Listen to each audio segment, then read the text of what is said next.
This program is brought to you by thepodcastfactory.com.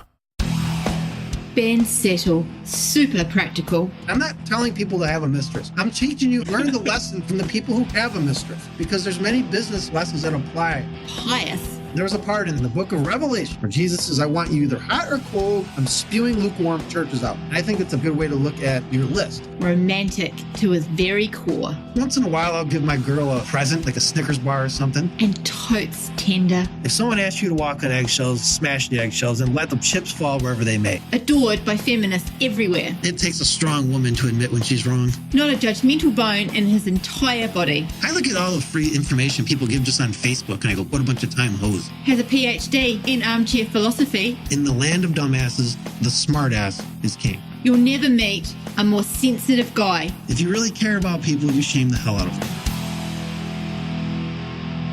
This is Ben Settle of the bensettle.com podcast. I told you last week, Jonathan, and I told the 3 or 4 people listening that I'm going to do a little Q&A because last year, about a year ago, I solicited all these questions. And if anyone has questions they want for these Q&A ones, you can always send them to me at ben@bensettle.com. And but these are from almost a year ago still. I'm still getting through all those. And I thought it'd be good to reach into the old sack and see what comes out. And that's that. So anything you want to get? Any housekeeping, Jonathan, before I dive into this? No, hopefully there's something that I can get mad about. Okay. Trigger me, please. Well, if I'd known you wanted to be triggered, I would have picked some other questions probably. But we can screw with some of it. We can still have some fun here. It's no big deal. All right. So the first question comes from Mr. Dan Watson, and Dan asks, if you could instill 3 permanent beliefs into online entrepreneurs, what would they be? So I'm going to give 3, Jonathan, but I'm going to preface it with another one. And that is, people need to get this idea of being an online marketer, an online entrepreneur. Think of yourself as just an entrepreneur or just a marketer. If you limit yourself just to the internet, you're leaving a lot of money on the table. And I can tell you this from personal experience. So don't just think online. So Dan, that's my first lecture on you. And there's many more to come here. But so here's 3 things. 3 things I would instill. 3 permanent beliefs, okay, into an online entrepreneur specifically.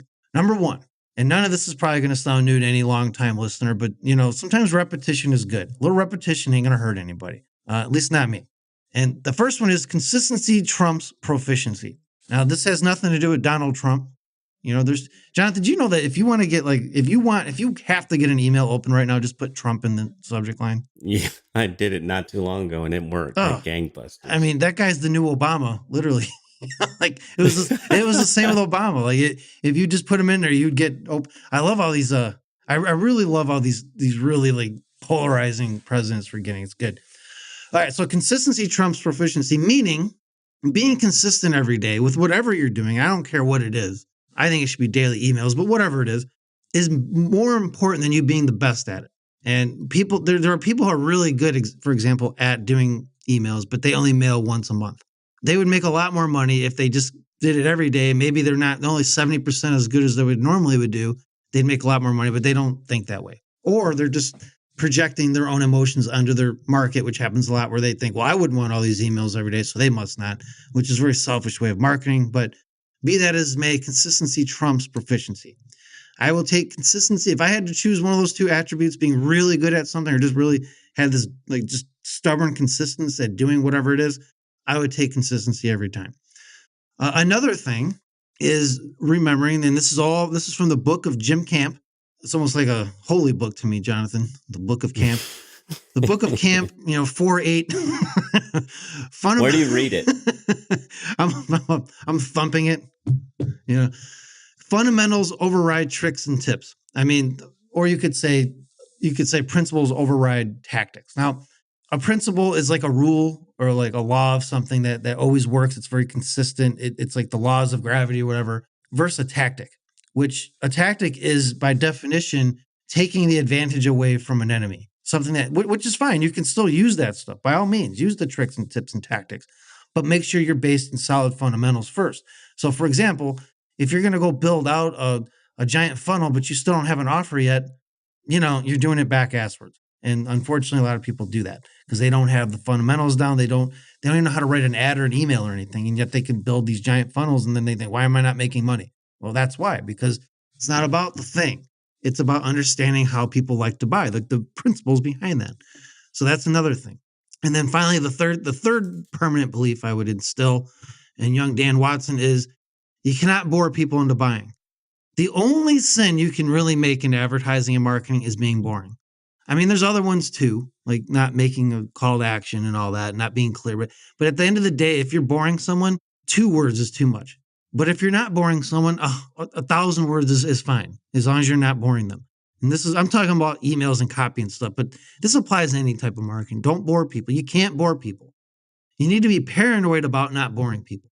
When you have that, when you were absolutely paranoid about it, you'll find that all of your advertising makes a lot more money. I can guarantee it. So that's the first question. We're going to go through 4 more, Jonathan. I think that'll fill up the time here. Generous. This guy's name, and I can't pronounce American names, much less non-American names. So I'm going to say it's Jamel Mazy. Is that? Are you looking at it, Jonathan? You looking at the name? Yeah. It's either Dutch. Yeah, that sounds good. Okay, like the D is silent, like it's like right. The Django. Yeah, like yes, it's like was it Django Unchained or Django Unchained? I don't remember. Just Django, right? Django, yeah. Okay, so it's Jamel Mazy. I guess it's Mazy or Mazi. So Jamel, I promise you, I'm not trying to. Believe me, I'm humiliating myself more than I am you right now. You just happen to be the next to me as the slime is hitting me in the head. Anyway, he asks, and it's a good question. That's why I picked these questions. So it's a good question. If I want to get more aware of my target market, what is, according to you, the right attitude a copywriter should have to develop this awareness? And I think this is a very, very good question. It's a question most people don't ask. They don't think about. They're too busy trying to swipe the latest headline they see in a magalog or whatever. The key is to just know you got to treat it like you're an FBI agent just hunting down a serial killer. A good FBI agent. Let's take the show Dexter, season 2 of Dexter. Jonathan, you've seen that, right? Season 2 of Dexter. Yeah, I love that show. Right. They had the Bay Harbor Butcher, and Agent Lundy came in from Washington, D.C. to find out who it was. And, he knew he was profiling the Bay Harbor Butcher. Now, he gets it wrong ultimately in the show, but that's not the point. You got to go in with that attitude. He was profiling that serial killer. He wanted to know everything he could about everything he could about him so they could identify, find, and then, take him in. So if you go in with that attitude, not that you're treating your market like serial killers. Let's keep a little context here because I know how people get, Jonathan, on the internet. I'm not saying that they're actually serial killers. I'm just saying you want to know them. If they so much as take a crap at a certain time every day, you want to know about it, figuratively speaking, if you need to go that much. But you should know them. You should know them like you know your favorite TV character or like you know your favorite movie character or like your favorite character in a book. You should know them like you know your closest sibling or your best friend. You should know them better than that. And the more you know them and the more you think like them, you could even go into, method acting. In fact, there's a book about this called Method Marketing by Denny Hatch. Highly recommend it. And this is how you do it. This is actually the part that should take you the most time when writing an ad, is getting in their head so you know what they want and what to say to them. And the rest is easy. Jonathan, to make a real life, I don't know if this is an example or what you'd call this, but just today, not as when you're listening to this, dear listener, but as we're recording today, last night, I meant last night, not today, there was a post on Facebook, and I saw you liked it, Jonathan, so this will be familiar to you. Yeah. Where a friend of my brother's from the fraternity my brother was in, he got into marketing. I've known him for the last 6 or 7 years or something. Good guy, decent dude, liked the guy. He was talking about how hard copywriting is. Like, he was like, oh man, is anyone else having? Now, me being the consummate troll that I am, and I wasn't really trying to troll him. I just was like, I didn't understand why somebody would publicly complain about how hard it is. Whatever. Sometimes people just need to get it out, I guess. I don't know. But I said, it's not hard if you know your market. Like, it's just not hard. I'm not saying you're going to be a great but it's not a hard thing to do if you know your market. And there was a whole thread about that then. There was some guru ass kissing, and there was some really good information shared, and a fun time was had by all. But I'm just saying, like I stand by that. It's like it's not hard if you know your market. So this question that Jamel asked is a very good. I think everyone should like think about this and then apply what I just said. So that's that. The next question is from Frank D. Frank D. Frank D is in dog. Frank D. He didn't give me a last name, so I can't give it. And it's probably wise, because you never know what I'm going to say. Yeah. He knew what would happen. He knew. Frank knew. Frank knows. He asks, in your emails and on the podcast, you talk a lot about how to deal with clients, which is ironic, Jonathan, because I don't even do client work. You share great wisdom on how to avoid problematic clients so you can retain good clients without a lot of hassle. When things are going well, opportunities arise to partner with other businesses. You have mentioned in the golf space some of those that didn't go as well as you'd like. What are the best ways to vet a potential partner to make sure you aren't risking your business and clients with someone who is a jerk while still pursuing opportunities to grow your business and help your existing clients? Okay, so I have 4 things I want to share. And I knew some of them when I've gotten into some bad arrangements, but I didn't really think about it. And unfortunately, I didn't take my own advice. So one is take the great internet marketer, founding father of internet marketing, Terry Dean's advice, when he told me when I interviewed him for my Christian Business Secrets book, which is on Amazon. Jonathan kind of spanked me because I didn't mention my villains book last week when I talked about villains. So I'm trying to remember to do this. Terry Dean says, I'm not going to do a joint venture with someone who I don't feel like I could trust them with my house keys for a couple nights. And I think there's a lot of wisdom in that personally. Would you trust this person with your house keys? You might, if not, you might not want to get in bed with them in business. Do they want to make money as much as you do? Now, this is probably the most important of all of them, actually. Because if this isn't in place, if they don't want to make money as much as you do, I'm telling you, Frank, you are going to be so frustrated. You're going to be, why aren't they running this? Why aren't they doing that? Why am I doing all this work? Yeah. And they're just ignoring it because they don't want to make money like you do. And my friend Michael Sunoff warned me about this very early in my copywriting career. I met him in like 2004. We did some business together. And I remember him saying, man, if you ever do any other deals like this, just remember, and you and I wanted to make money together, and we did. He goes, but not everyone's like me. He goes, a lot of people don't want to make anything. And they just talk again. You're going to do all this work, and it's going to be frustrating. And he's right, because I did work with a couple people like that, and I didn't listen to my own advice. So I'm giving this advice to all the listeners. If they don't want to make money as much as you, do not get in business with them. I'm just telling you. Ignore this at your peril.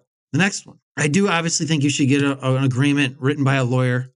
There's not much a contract's going to do, to be honest with you. I mean, as far as I've never really seen unless there's huge money at stake.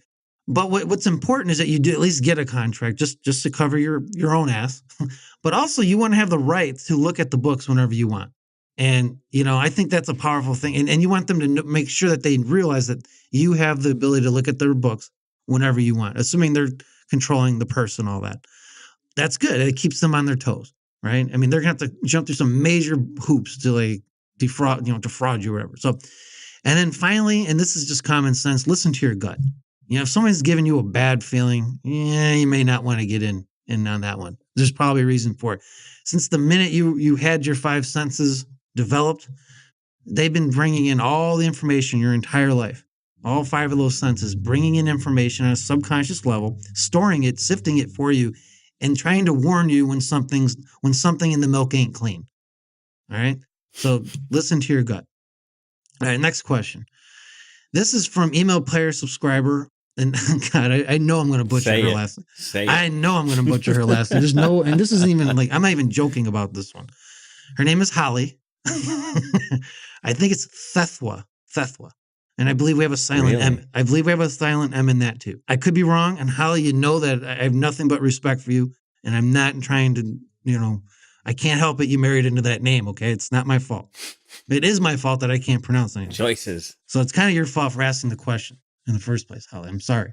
That said, by the way, I'm going to give Holly a little shout out here. I think she's a great content writer, and she's a great copywriter too. I haven't seen a lot of her copywriting ads, but she's told me that using the stuff that I teach her has actually gotten her some really good feedback and results from her clients, from writing for female clients too. So in other words, you can take my ways and easily adapt them to the girl's voice, which is to me, people have a hard time believing that, but you can adapt it to anything. Doesn't matter. but she's also a great content writer, right? And I'm super impressed with her content writing. So I don't know if she does that for hire too, but if she does, I highly recommend you find her.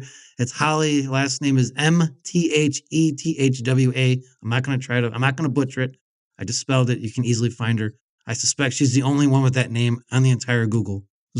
Anyway, so that's that. All right. So Holly asked, now we get to the question. This is going to take less time than me, all the build up.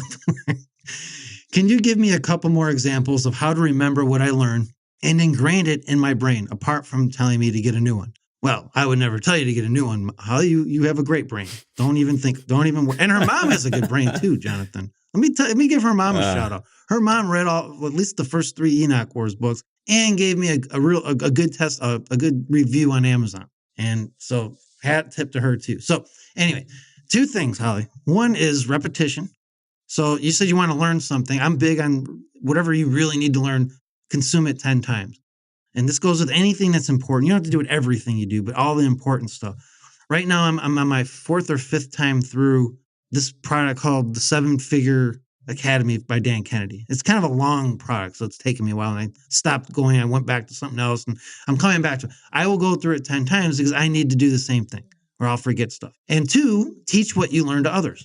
I mean, there's no better way to ingrain something you're learning than to reteach it to others. I'm not saying to, plagiarize anyone. I'm just saying go ahead and reteach what you just learned to others. It's a good way to learn what you want. So that's that. And then the final question is from Richard Emmons, Emmons, E-M-M-O-N-S. I believe he's an Oregon boy. I don't quote me on that. He said, who is carved on your Mount Rushmore of mindset masters? Please recommend a book for each of them. I misread his question, Jonathan. So the names I wrote down are actually not the ones that I'm going to say. So what's in front of you is not what I'm going to say. I was thinking my Mount Rushmore of marketers is different. And I have a whole podcast about that at bensettle.com/blog/scaling-elbembos-Mount Rushmore or Mount-Rushmore-of-teachers. Get that. So of mindset masters. So I guess I got to pick 5 out and I got to do it on the spot. Well, one would be the great Earl Nightingale. I mean, hands down. I mean, that guy. Yeah. I mean, you know what I'm talking about.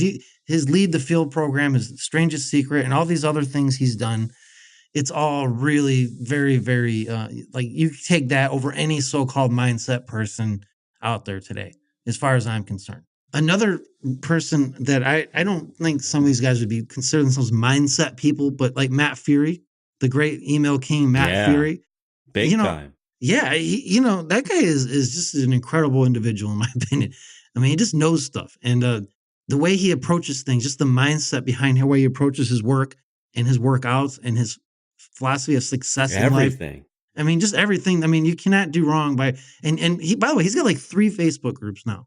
And, you can find, he's got like 3 of them. And one of them I think is, related to this. So, because he was big on Maxwell, what was the guy's Maxwell Maltz? Maxwell Maltz. Yeah. Yeah. The Theater of the Mind. I just got that program from Nightingale. That's how I got turned on to it. And the way that guy thinks is changing everything for me right now. He's super interesting. Yeah, Matt Fury. I'm surprised you didn't talk more about his mindset stuff. Well, I know it's just coming to me now because of Richard's question. So, well, Matt actually has the rights to all that, I believe, all that work. And he's like the president of the foundation. So there's 2 guys right there, Matt Fury and Earl Nightingale. I don't know any, Jonathan Rivera, he's another mindset master. I'll say Jonathan Rivera, Ben Settle. And of course, heard that guy's good. And I'll also say, I would also say our podcast babe, Nicole Grim Reaper English.